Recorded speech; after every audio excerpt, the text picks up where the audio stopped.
Estamos aqui, pessoal, para o nosso último dia de gravação, de bate-papo, mesa redonda, sobre o Outubro Rosa. Estou aqui com a doutora Mayra de novo. Hoje a gente tem a Cássia, a Sabrina, a Maria José e a Gabi. Fizemos uma mesa de todas as idades, cada um com a sua experiência ou com a sua dúvida, para a gente bater esse papo. Obrigada a todo mundo que está aqui.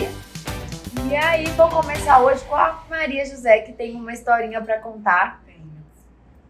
Bom dia a todas. Obrigada por estar aqui. Obrigada, doutora.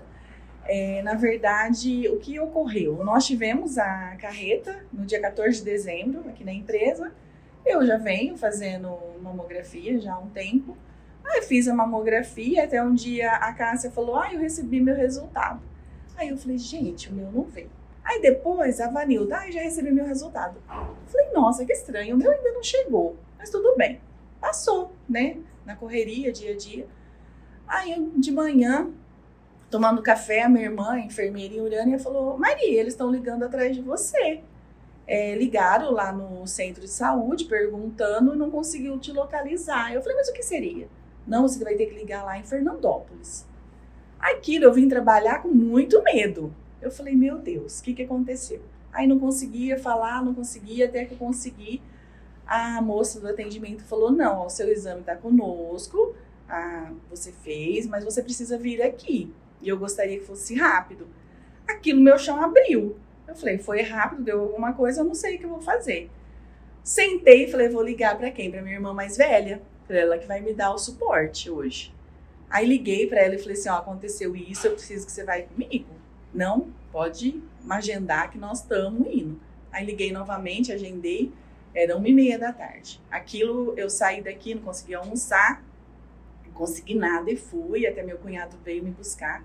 Aí eu cheguei em Urânia, peguei a minha irmã e nós fomos para Fernandópolis. Chegando lá, a moça me falou, não, você vai refazer os exames, mas o médico vai te atender depois. Eu falei, mas você pode me falar o que aconteceu? Não, a gente não pode falar, você vai aguardar. Aquilo, eu sentei e parecia assim que eu estava falando, meu Deus, o que vai acontecer? A minha irmã do meu lado, não, fica calmo, vai dar tudo certo, fica calmo, vai dar tudo certo. Tudo bem, entrei, fiz o exame, refez. Na hora eu falei, o que está acontecendo? Ela falou, não, é que apareceu algo e nós gostaríamos de refazer. Eu falei, tudo bem. Aí refez, eu fiquei lá fora esperando o médico chamar. Aí o médico me chamou e falou, olha, é só um cisto, você pode ficar tranquila. Aquilo eu falei, meu Deus, eu voltei, peguei meu carro, vim trabalhar, fiquei aqui até mais tarde, até seu José, né, meu chefe na época, falou, Maria, você vai ficar até que hora? Eu falei, na hora que eu quiser, hoje eu vou ficar aqui a noite inteira, porque eu tô muito feliz. E depois eu compartilhei, né, com a Sabrina, com a Luciana, com a Karine, que tava na época, mas no momento eu não conseguia falar com ninguém. Tanto é que com a minha mãe, eu falei só depois que eu cheguei em casa e falei, vou contar pra senhora o que aconteceu hoje. Então isso assim, é difícil, né? Eu imagino uma pessoa, naquele dia, né? Tá, claro, pode acontecer, recebesse uma notícia. Então, assim, é um mundo, eu falo, é um mundo até um horário e depois a chave muda, é outra situação. Então, essa foi a minha experiência. Mas é importante ver o cuidado que eles têm, a preocupação de ter a certeza do que está fazendo, a gente vê esse trabalho e calma, ainda não é nada, né? Sim, foi. Na hora lá, falar calma, você vai só refazer os exames, calma. Calma. E você vê, no momento que eu estava lá, eu pude observar a atenção deles, as pessoas que vão. Então, tem algumas mulheres que chegavam, acho que para tá fazendo alguma químio, o cuidado deles, a hora que entra na sala, as senhorinhas que chegavam para fazer a químio, tinha uma senhorinha que já vinha com o crochê dela, vinha com um livro, aí ela entrou, né, para estar fazendo, e eu falei, olha só, então é uma rotina, né, é uma rotina, e o atendimento deles lá é sensacional, não tem nem o que falar. Sim. A Gabi também tem uma história, não tem, Gabi, de exames assim? Sim. Bom, eu acredito que tenha sido há uns 5 anos atrás. Eu acho que eu estava deitada, eu nem sei se a forma certa de se apalpar é deitada, eu acredito que seja em pé, né? Mas eu comecei a sentir alguns caroços no meu seio. E Eu também sempre tive como prioridade trabalho. Na época eu trabalhava viajando, não parava muito em casa. Mas quando eu senti, né, essas bolinhas no peito, eu acabei procurando um médico aqui de Santa Fé. E aí ele apalpou lá na hora a mama e aí ele já me encaminhou para fazer uma ultrassom. E aí, como eu ainda não tenho idade para fazer a mamografia, foram somente a ultrassom. E aí eu fui acompanhando isso a cada 6 meses. E aí a gente percebeu que tinha uma em particular bem abaixo assim do seio, que ela crescia diferente das outras. No total eu acho que são nas 2 mamas umas 7. E aí eu fui, e aí ele falou assim, olha, essa vem aumentando mais, você vai ter que fazer uma biópsia para ver o que é. E aí na hora eu falei assim, nossa gente, mas, né, sei lá, eu fiquei estranha e falei assim, não, vou procurar outro médico para pegar uma segunda opinião. Aí eu fui em uma cidade vizinha, fiz também a ultrassom lá no consultório mesmo. E aí, a primeira ideia desse médico foi, ela falou, você tem bastante mesmo, vamos retirar a mama e colocar um silicone. E nesse momento, eu me senti, tipo, nossa, né, meio atacada, assim, não sei, porque eu achei uma sensação muito estranha. Como vão tirar isso de mim e colocar silicone? Eu não quero, nunca quis. Mas aí ela me encaminhou para biópsia, fiz a biópsia e realmente eles são fibroadenomas, né? Eu não sei assim o que significa, mas são nódulozinhos que são benignos, então eu tô mais tranquila assim, mas também eu confesso que eu tenho me descuidado um pouco, eu acho que por causa de trabalho, sem tempo, essas coisas, e deve fazer um tempinho aí que eu não acompanho essa rotina, mas eu vou me priorizar, né, daqui a um tempo vou voltar no médico e ela continua postergando, mesmo com o bate-papo, ela vai. Exatamente, ela nem deveria ter falado isso aqui, né, ao vivo, é um compromisso. Então, não estou indo, mas fica o compromisso, mas não é nada, é somente esse fibroadenoma mesmo. E nessa parte eu queria saber, eu acho que existe, né, realmente essa história sobre retirar a mama e já colocar prótese. Como que funcionaria isso? Quais são as recomendações para se fazer isso? Bom, esse procedimento que você citou, né, da retirada da mama e prótese, quando surge um nódulo e a gente não sabe o que é, chama mastectomia preventiva, né?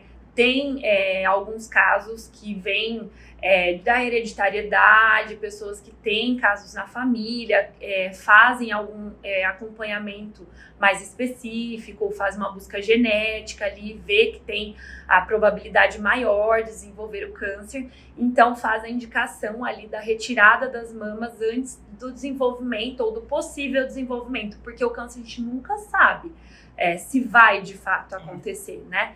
Mas já faz essa retirada das mamas com antecedência, né? Para prevenção mesmo, para prevenir isso, né? Então, realmente, essa sensação que você teve é uma sensação real, porque é um procedimento muito radical, você está amputando, né, gente? Todo órgão que você tira é uma amputação, né? Então, você está tirando ali as suas mamas. Realmente, você tem que ter uma equipe muito consciente do que está te propondo, porque você está se mutilando. Você está assim, você tem a reconstrução com silicone, dá tudo certo, fica igual, mas é uma mutilação, então tem que ter um pouco de cuidado nessas decisões, não ir tirando a torto direito. É uma coisa que tem que ser indicada, porque a gente vê muito aí um pessoal que já mais desesperado, não, eu vou tirar minhas mamas que aí eu não corro risco, né? A mesma coisa do útero, muita mulher fala, eu já vou tirar meu útero antes que dê problema. Porque é um órgão, é algo que ele não tá ali à toa, né? Falo que Deus não colocou nada que não é para estar ali. Então, a gente tem que ter uma indicação para fazer isso. Realmente, eu creio que quando você tá na pele, nossa, tô com 7 nódulos, vou tirar isso. Mas tem que ter uma paciência, uma parcimônia ali para essa decisão. Mas é um procedimento que existe sim. Eu fiquei com uma dúvida. Quando ela faz essa retirada, uma pessoa que precisa retirar, ela consegue amamentar? Olha, geralmente não, porque faz a retirada completa, né? A mastectomia é a retirada completa da mama. E aí isso vai glândulas, vai tudo o ducto. Em alguns casos específicos, o médico consegue preservar ali algumas estruturas, mas é bem mais difícil, assim, de acontecer. Fiquei pensando nisso, me chamou a atenção. E vou fazer uma pergunta. Considerando essa questão, né, de retirar o seio, enfim, qual seria o impacto do câncer de mama na vida sexual da mulher? Considerando não só a estética, mas também a questão da doença em si. O impacto é enorme, né, gente? A gente tem que entender que a vida sexual em si, vamos falar, né, abertamente, todo mundo sabe que é mais da parte mental, né, que aquilo acontece, do que ali só da parte carnal, vamos dizer, né? Porque tem ali todo um processo para acontecer, né? E quando você se depara com uma mulher já fragilizada por um diagnóstico muito pesado, e aí ela está num tratamento muito invasivo, né? Ela tem dor, ela tem uma quimioterapia que desregula completamente o estado dela. Aí ela é mutilada muitas vezes porque ela perde uma parte do seu corpo, às vezes ela está careca. Então, assim, tem todo um processo mental, né, na saúde mental dessa mulher, para ela se aceitar, né? Tem muitas mulheres que tem que ter um processo ali, um apoio, a rede de apoio que a gente falou na conversa lá de trás, né, do acolhimento. E aí ela já está muito fragilizada. Então, assim, o impacto é enorme. Muitas vezes ela não é a prioridade, só que ela se depara com um parceiro. Ela se depara Acontece, com... gente. Acontece. Ela se depara com um parceiro, ela se depara, às vezes, com um tratamento de 1, 2 anos, né? Então, a gente tem um relacionamento. Então, a gente precisa ali do acolhimento do parceiro, do entendimento do parceiro e de levar e de deixar isso leve. E a mulher, eu acho que a mulher, isso em todas as situações, a hora que ela se sente confortável, leve, segura, caminha para que tudo dê certo, para que tudo flua. É a questão do apoio do emocional, sem dúvida nenhuma. 100%. Eu acho que nessa doença é o que mais pega. 100%. E é muito importante, eu acho que frisar isso, a importância do parceiro, família, mas assim, é quem a gente ama, é aquele apoio, é ali que vai te passar a confiança e também de quem você espera o entendimento diante a tudo que você está vivendo. É a compreensão, a segurança, é o companheirismo, né? Na saúde e na doença. E você tá ali entendendo que não é o momento ou que é o momento e você aprender a enxergar no outro à vontade, né? Você enxergar, eu não vou nem tocar nesse assunto porque ela tá muito mal. Respeitar, né? A gente sabe que na maioria dos casos isso não acontece. Tá aí a importância de mesas redondas como essa, de abrir isso para toda a população, para que talvez esses homens, principalmente, comecem a enxergar esse outro lado, porque às vezes tem muito homem que não tá nem enxergando que aquela mulher tá fragilizada, que precisa de um apoio. Ele tá seguindo a vida dele, achando que a vidinha dela também tá normal. Tá normal, não tá um período, vai dar tudo certo, isso. E aí a gente se depara com alguns casos de homens falando, não, mas você tem que viver normal, porque se você se entregar, mas como é normal, né? Como viver normal? No meio de um tratamento invasivo, não vamos nem falar da doença e do que acarreta os medos, mas naquele tratamento, como viver normal numa quimioterapia, numa radioterapia que queima, que dói, ela tá com náusea, ela tá fraca, às vezes ela fica sem comer, como? Não, tem que ser normal, vamos viver normal, não tem como, né? Eu quero citar escutando tudo que vocês falaram, eu sou uma pessoa muito otimista em relação a tudo. Eu tenho isso comigo. E eu já vivi algumas situações.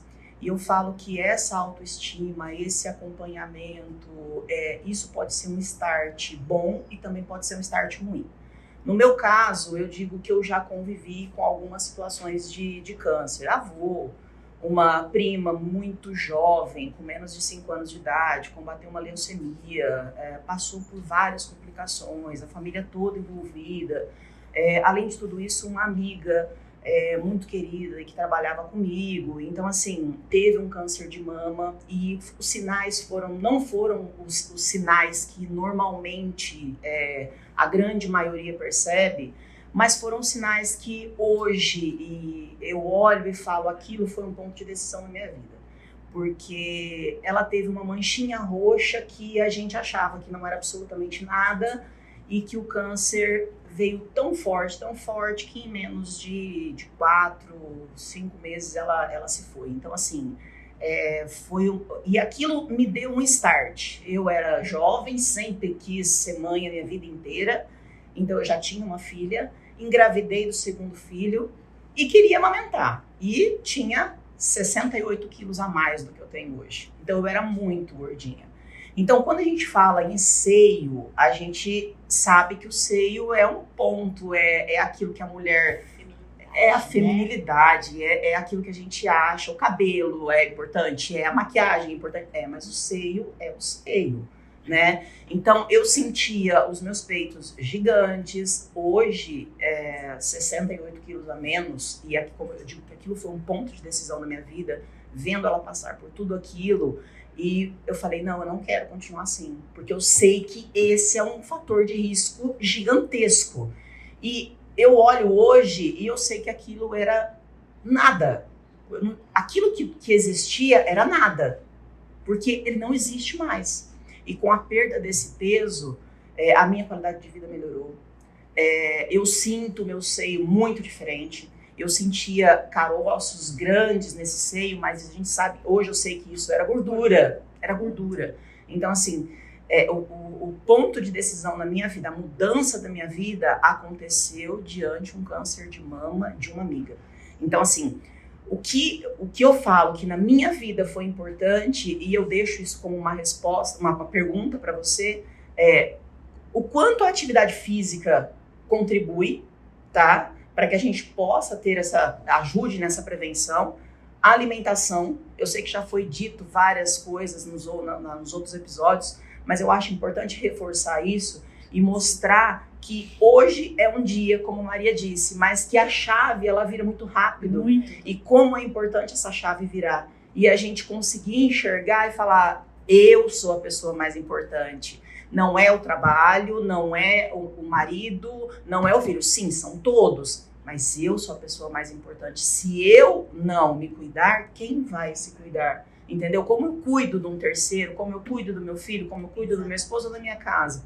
Eu não consigo. Então, a que ponto a gente pode dizer que essa atividade física, que essa mudança de rotina, que essa mudança de alimentação contribui para a prevenção? Olha, que linda a sua história.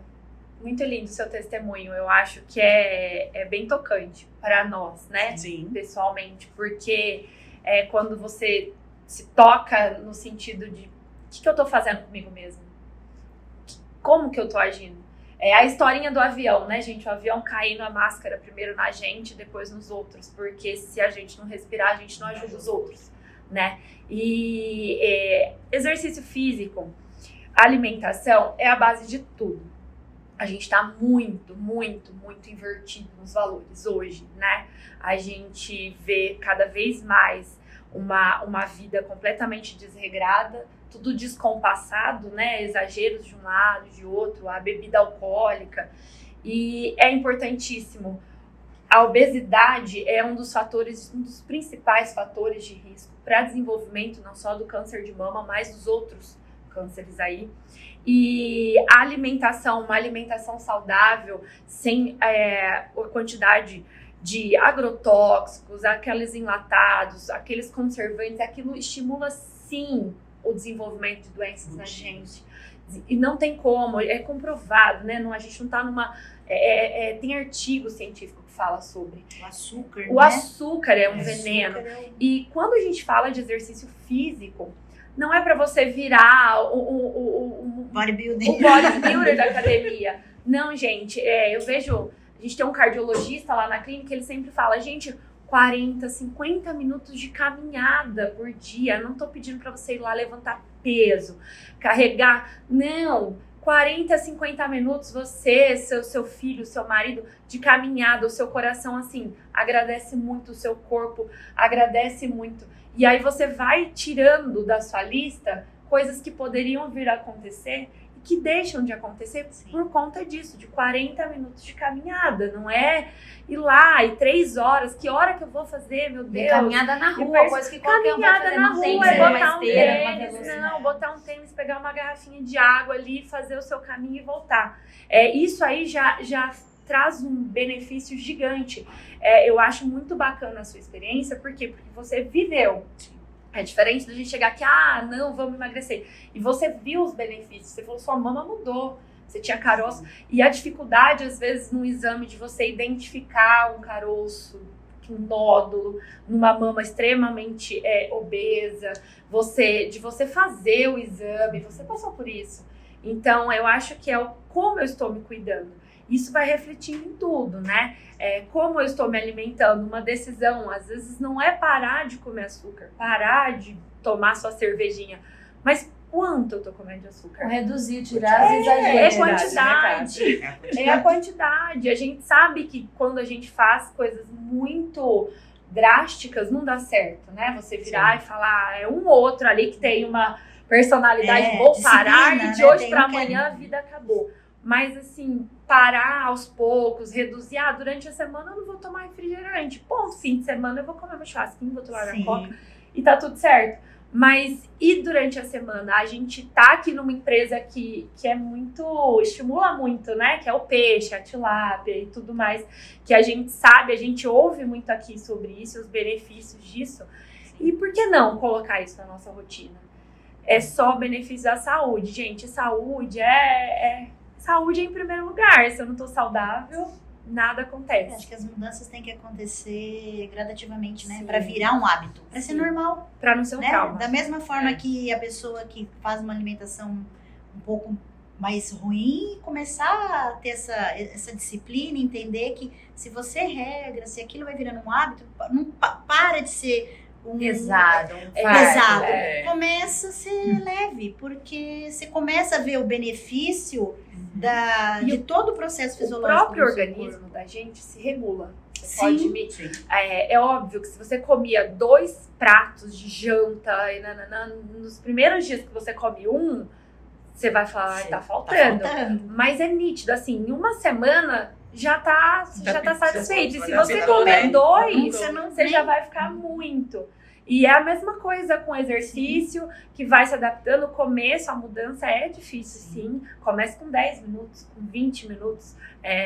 Tem gente que coloca umas metas mirabolantes, né? Assim, nossa, eu já vou contratar um personal, vou chegar lá. Em um mês eu quero resultado. E aí, do segundo dia, tá olhando a perna lá no espelho. E não é, então a gente tem essa consciência. Espera mágica. Ficou 40 anos, sem fazer nada. Parado. E de repente, num mês, quer já... Tenho visto muito uma questão que fala de um estudo científico que 5 horas por semana... Se você diluir em 5 horas por semana, a chance de você ter câncer de mama pode cair em até 80%. Então, eu acho que isso é uma coisa muito grande. Você pega esses 40, 1 hora de caminhada, não é exercício, não é sair correndo e tudo mais. Para uma mudança desse tamanho, para uma queda tão grande no risco, vale a pena, né, gente? E fora que quando nós estamos ainda no ambiente de trabalho, trabalhando, ativos... produzindo, isso é uma coisa. Imagine um câncer, né, em uma pessoa idosa que não se cuidou a vida toda. Então, hoje nós temos a possibilidade de preparar um futuro que a gente não sabe o que pode acontecer lá na frente. Então, nós temos que preparar o nosso futuro para que a gente tenha uma qualidade de vida, não hoje, mas todos os dias. Para que a gente consiga enfrentar, né? A minha experiência lá no hospital mostrava muito isso, que pessoas, e a gente sabe, a gente mesmo passa às vezes situações, pessoas melhores preparadas fisicamente, vai receber uma quimioterapia, é diferente de uma pessoa já debilitada. que falam, e quando é muito idoso, vai fazer uma quimioterapia, é óbvio que é diferente. Por quê? Porque aquele organismo não está preparado. Pessoas que têm ali uma qualidade de vida melhor, que têm uma estrutura física melhor, obesos, eles têm mais... todo mundo, é preconceito. Não é, obesidade é uma doença, tem CID, é uma doença. Então, para receber um tratamento, às vezes, uma cirurgia, essa pessoa precisa perder peso para fazer a cirurgia. E aí é um tempo que talvez você não pode perder para fazer essa cirurgia. Não tem como esperar 3 meses até você fazer uma dieta e perder uns quilos para você conseguir ser operado. Então, eu acho que a gente está vivendo muito, deixando nas mãos do outro, assim, né, do destino, uma coisa que está nas nossas mãos. E a resposta, vamos supor, a resposta de uma pessoa que ela tem uma estrutura física, uma vida já diferente, e teve algum caso de câncer em geral, a resposta da medicação também é diferente num corpo mais estruturado, num corpo mais... Com certeza, de qualquer tratamento. Quando você tem um corpo que tem ali um preparo melhor, né, ele vai processar melhor aquilo, ele é um corpo mais limpo, né, ele não tá tão intoxicado de outras coisas. Um corpo, por exemplo, um corpo de uma pessoa que fuma, é muito mais difícil de processar tudo aquilo do que uma pessoa que tá saudável, que tá indo, e volto a repetir, não é o saudável da televisão, não, é o saudável que come ali o arroz, o feijão, a proteína, a saladinha e faz 40 minutos de caminhada, né? Então esse corpo, ele responde muito melhor a qualquer estímulo, ele aguenta mais uma cirurgia, aguenta mais um tratamento, porque ele tá mais forte. É um corpo mais forte. Não tem como dizer que não, ele é um corpo mais forte. Entendi. É bastante alerta pra gente. Alimentação, academia. Exame. Não espere ficar mais velha pra falar, lá. Eu vou E falar boas noites de sono. Eu sempre tive, como eu disse, sou otimista, mas sempre tenho ainda hoje muito medo do câncer, porque, como vocês já disseram nos outros episódios, a gente já citou isso hoje, é uma sentença de morte, a gente acha que não tem cura, a gente acha que mesmo que você passe por todo o processo, a hora que finaliza, você já fica pensando, isso vai voltar novamente. Então, eu confesso, me assusta, eu tenho medo, eu tenho muito medo. E hoje eu penso não só na pessoa que está passando por isso. E você citou em off, antes da gente entrar, a gente estava conversando sobre isso, de todas essas pessoas que vivem essa situação. E eu até lembrei de um texto, eu acho que eu tenho ele no meu celular, mas vou tentar falar ele, é uma historinha. Se eu não lembrar, eu pego o celular, tá? E o desenho é um desenho animado. E algum tempo atrás eu vi esse desenho e tomei pra mim. Às vezes quando eu converso com a Ana, eu falo sempre da metade do copinho cheio. Todas as vezes. Encarar as situações com a metade do copinho cheio.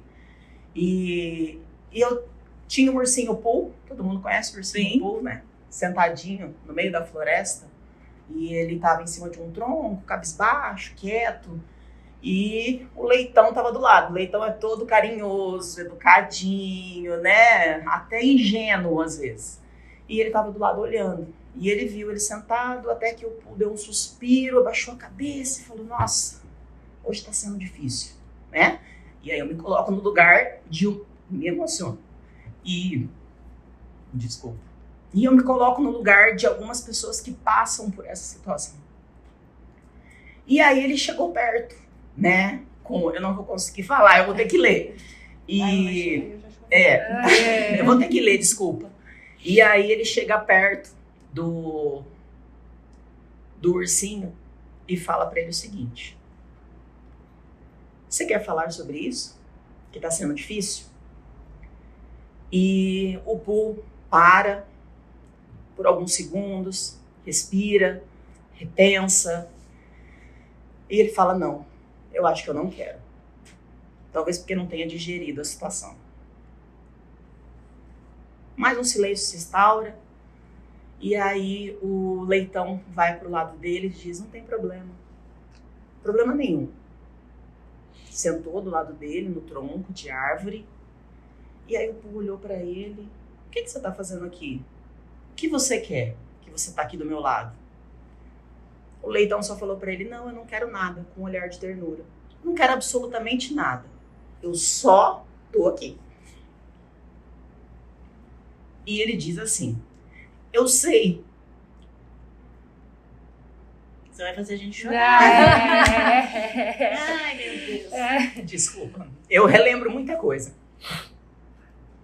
Eu sei como os dias são difíceis. E muitas vezes eu também não tenho vontade de falar sobre isso. E nem quero comentar com os outros.